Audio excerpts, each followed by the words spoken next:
Common SMT steel specification from hole. A. Aperture and distance. SMT steel relief hole diameter should be with the components of the pin pad. Diameter matching.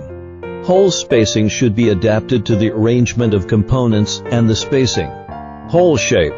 SMT steel relief hole shape should match the component pin pad shape. Common cavity shape are round, oval and square. 3. Hole position. SMT steel mesh hole position should be accurate and accurate. Avoid location offset or dislocation. 4. The number of holes. The number of SMT steel mesh holes should be appropriate to the number of components.